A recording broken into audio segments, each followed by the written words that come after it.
வணக்கம். இது உங்கள் தமிழன் சேனல்ஸ். இன்றைய சிந்தனை தொடர்ல தலைமை பண்பு. தலைமை பண்பு அப்படிங்கிறது ஒரு லீடர்ஷிப் குவாலிட்டி.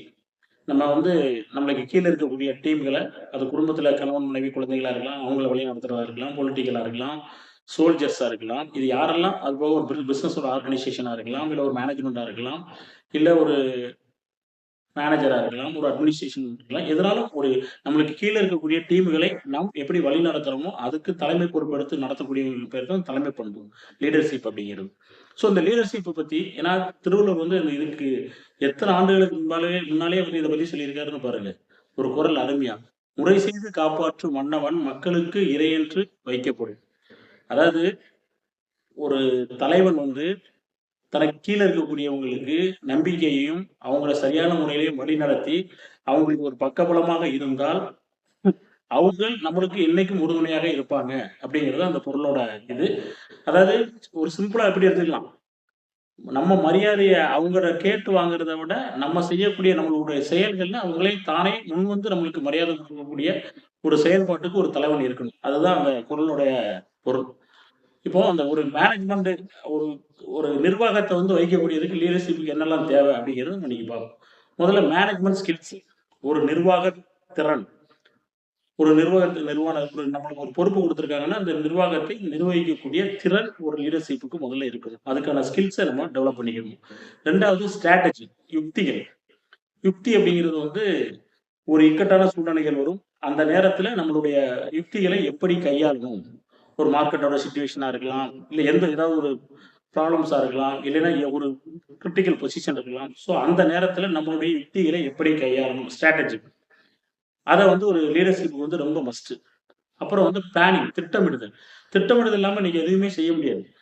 ஏன்னா ஒரு டீம் நம்மளுக்கு கீழ ஒரு டீம் இருக்காங்கன்னா, அந்த டீமுக்கான திட்டமிடுதல வகுத்து குடுக்கணும். ஏன்னா இன்னைக்கு அடுத்த கட்ட நகர்வுக்கு போணும்னா, நம்ம டெய்லி பிளானிங். ஃபார் எக்ஸாம்பிள் திட்டமிடுதல் அப்டின்னா, உனக்கு கீழ உள்ளவன் 5 மணிக்கு பிளான் பண்றான் அப்டின்னா, நீ 4 மணிக்கே அவனுக்கான பிளானிங்க வகுத்து குடுக்கக்கூடிய அளவுக்கு உன்னுடைய திட்டமிடுதல் இருக்கணும் லீடர்ஷிப்க்கு. அவன் 5 மணிக்கு பிளான் போடுறான்னா, நீ 6 மணிக்கு பிளான் போட்டு குடுத்தீன்னா, உனக்கு கீழ இருக்கக்கூடியவன் உன்ட எந்த விதமான மரியாதையும் நீ அவனிடம் எதிர்பார்க்க முடியாது.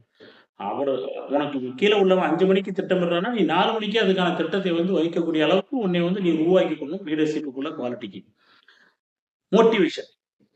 அதாவது சில நேரங்கள்ல ஒரு செயல் நடக்கும், ஒரு செயல் நடக்காம போகலாம். அந்த செயலை நடத்துவதற்கு அவங்களுக்கு கீழ இருக்கக்கூடிய டீமை மோட்டிவேட் பண்ணிக்கிட்டே இருக்கணும். தட்டிக் கொடுக்கக்கூடிய ஒரு மனப்பக்குவம். இந்த செயல உன்னால செய்ய முடியும். இதை நீ செய்யறதுக்கு உனக்கான கேப்பபிலிட்டி இருக்கு. அப்படின்னு சொல்லி கீழ உள்ள டீமை மோட்டிவேட் பண்ணக்கூடிய அளவுக்கு ஒரு லீடர்ஷிப்க்குள்ள அந்த குவாலிட்டி இருக்கணும். தலைமை பண்புல உள்ள ஆளுக்கு. அதுக்கப்புறம் டார்கெட் அப்படிம்பாங்க இல்லையா? நம்ம அடையக்கூடிய இலக்கு என்ன? நம்ம இலக்கை நோக்கி எவ்வாறு பயணம் பண்றோம்? அந்த இலக்கை அடைவதற்கு நம்ம எடுத்துக்கொண்ட முயற்சிகள் என்ன? இன்னும் என்ன மாதிரியான முயற்சிகள்லாம் எடுக்கணும்? அப்படிங்கிறதுக்கான ஒரு கைட்லைன் வழிகாட்டுதலாக நம்ம அவங்களுக்கு நம்மளுக்கு கீழ உள்ள டீமுக்கு ஒரு பக்கபலமா இருக்கணும். அதுக்கப்புறம் டீம் ஒர்க். டீம் ஒர்க் அப்படிங்கிறது, இந்த செயலை நான் மட்டும் தான் செய்தேன் அப்படின்னு கிடையாது.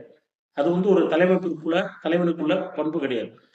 தலைமை பண்புங்கிறது நம்மளுக்கு கீழ இருக்கக்கூடிய டீம்.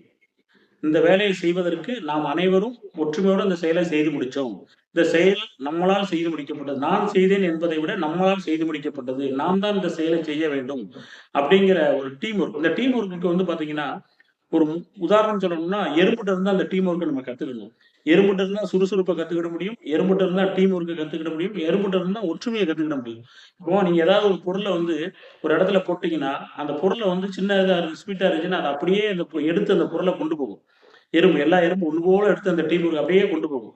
ஒரு பொருள நவுத்துறதுக்கு அவ்வளவு எறும்புகளுடைய ஒத்துமை ஒண்ணு போல செயல்படும்.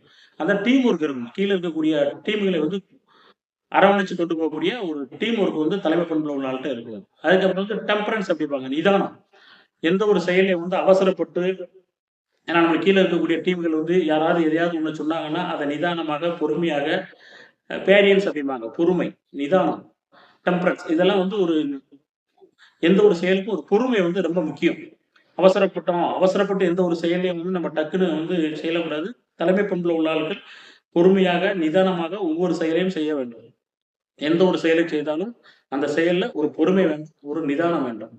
Controlling capacity. சில நேரங்கள்ல நம்மளுக்கு ஆத்திரம் வர்ற மாரி, சில நேரங்கள்ல கோபம் வர்ற மாரி, சில நேரங்கள்ல வந்து ஏதாவது ஒரு சம்பவங்கள் நடந்தாலும், நம்மளுக்குள்ள ஒரு செல்ஃப் கண்ட்ரோல் அப்படிம்பாங்க இல்லையா? ஒரு கண்ட்ரோலிங் கெப்பாசிட்டி. அதே மாரி நம்மள்ட்ட இருக்கக்கூடிய டீம்ல ஒரு கண்ட்ரோலோட செயல்பட வச்சிருக்கணும்.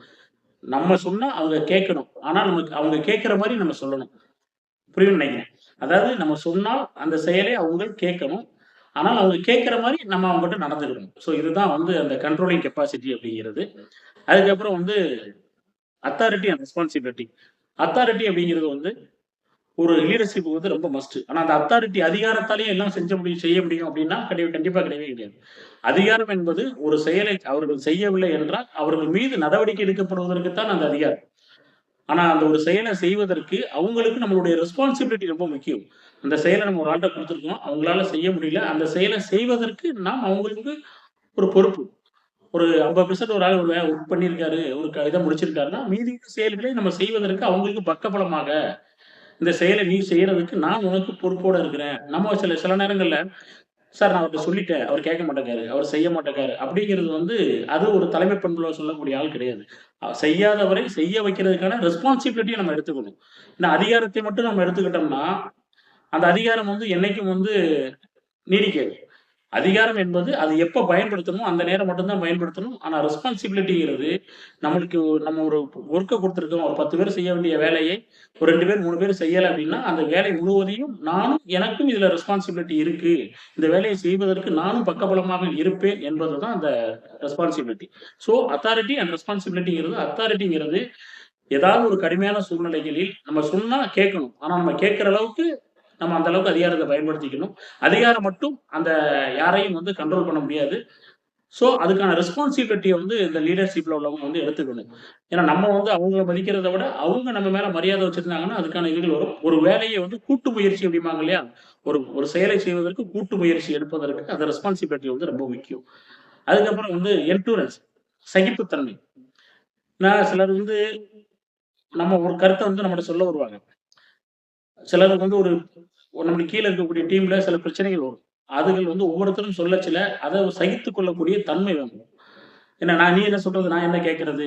நீ சொல்லி நான் கேட்கணுங்கிற அவசியம் கிடையாது. நான் சொல்றத மட்டும் கேளு. அப்படிங்கிற மாரி இருந்துச்சுன்னாலே, அது வந்து சரியான முறையில ஒரு தலைமை பண்புக்கு வந்து இதா இருக்காது. நம்மளுக்கு கீழ இருக்கக்கூடிய டீம்கள் வந்து இதா இருக்காது. அது மாரி டீம்ல வந்து சஜஷன் அப்படிம்பாங்க. ஒவ்வொருத்தருடைய கருத்துக்களை நம்ம பகிர்ந்துக்கணும். அவங்களுக்கு ஒவ்வொருத்தருக்கும் ஒவ்வொரு கருத்துக்கள் இருக்கும். ஏன்னா, ஒரு டீம் எல்லாருக்கும் ஒவ்வொருத்தருக்கும் ஒரு திறமைகள் இருக்கும். திறமை இல்லாத மனிதர்கள் அந்த உலகத்துல யாருமே கிடையாது. அப்ப திறமையுள்ள மனிதர்கள் இருக்கும் பொழுது, அந்த சிலருக்கு வந்து அவங்களுடைய திறமைகள் என்ன? அவங்களுடைய கருத்துக்கள் என்ன? நம்ம சொன்ன கருத்துக்களுக்கும் அவங்களுக்கும் முரண்பாடு இருக்கா? இல்ல அந்த கருத்துக்கள வந்து இம்ப்ளிமெண்ட் பண்ண முடியுமாங்கிறத கேட்டு உள்வாங்கிக் கொண்டு, அதுக்கான ஒரு சோர்ஸ குடுக்கக்கூடிய பொறுப்பு வந்து தலைமை பண்புக்கு உண்டு. ஸோ, அதனால வந்து அவங்கள யாரையும் வந்து நிகாரிச்சோம்னா, நம்மளுக்கான உண்மையான ஒரு இன்புட் வந்து நமக்கு கிடைக்காம போயிரும். அப்புறம் பெர்சனல் இன்டராக்ஷன் அப்படிம்பாங்க. ஒரு தலைமை பண்புல உள்ளவங்கட்ட வந்து ஒரு பெர்சனல் இன்டராக்ஷன். சிலர் வந்து இப்ப நம்மட்ட ஒரு 10 பேர் வேலை பார்ப்பாங்க. நல்லா ஒர்க் பண்ணிக்கிட்டு இருப்பாப்ல. திடீர்னு அவங்கட்ட வந்து அவங்களால ஏதாவது ஒரு ஃபேமிலி ப்ராப்ளமா இருக்கலாம், இல்ல பெர்சனல் ப்ராப்ளமா இருக்கலாம், இல்ல சம்திங் எல்ஸ் ஏதாவது இருக்கலாம். அதுல வந்து அவங்களால ஒரு கான்சன்ட்ரேஷன் இல்லாம போகலாம். ஆனா அந்த நேரத்துல அவங்களுடைய பெர்சனல் இன்டராக்ஷன் ஒரு தலைமை பண்புல உள்ள லீடருக்கும் கீழ ஒர்க் பண்ணக்கூடியவங்களுக்கும் ஒரு பெர்சனல் இன்டராக்ஷன். அவங்கட்ட நல்ல ஒரு ஃப்ரெண்ட்லியா மூவ் பண்ணா தான், அவங்க நம்ம சொல்லக்கூடிய விஷயங்களை கேட்டு செயல்படுத்துவாங்க. அதனால பெர்சனல் இன்டராக்ஷன்ங்கிறது கருத்து பரிமாற்றம்பாங்க இல்லையா? பெர்சனல் டிஸ்கஷன் அப்படிம்பாங்க இல்லையா? அதே மாரி பெர்சனல் டிஸ்கஷன் வச்சுக்கலாம். ப்ராசஸ் இன்டராக்ஷன் உண்டு. 2 டைப் உண்டு. பெர்சனல் இன்டராக்ஷன்ங்கிறது தனிப்பட்ட முறையில அவங்களுக்கும் நம்மளுக்கும் உள்ள டீலிங். ப்ராசஸ் இன்டராக்ஷன்ங்கிறது நம்மளுடைய திட்டம் என்ன? நம்ம இதை நோக்கி பயணிக்கிறோம். நம்மளுக்கு கீழ இருக்கக்கூடிய டீம்ட்ட. நம்ம எதுவுமே அவங்கட்ட ஷேர் பண்ணல, சொல்லலன்னா அவங்களுக்கு எதுவுமே தெரியாது. வேகா போயிருவாங்க. அப்ப நம்மளுடைய ப்ராசஸ் என்ன? நம்மளுடைய இது என்ன? நம்மளுடைய பட்ஜெட் என்ன? நம்ம இத நோக்கி பயணிக்கிறோம். நம்மளுடைய டார்கெட் என்ன? அப்படின்னு ஒவ்வொரு விஷயங்களையும் அவங்களுடன் வந்து பகிர்ந்துகிட்டு, நம்மளுக்கான திட்ட வடிவமைத்தல் அப்படிம்பாங்க. அத அவங்களோட பண்ணி நம்மளுடைய கோல் இவ்வளவு, நம்ம இவ்வளவு அச்சீவ் பண்ண வேண்டியிருக்கு. ஒவ்வொருத்தருடைய பங்களிப்பும் இவ்வளவு இருக்கு அப்படின்ட்டு அவங்களோட ஷேர் பண்ணக்கூடியது தான் இந்த ப்ராசஸ் இன்டராக்ஷன்.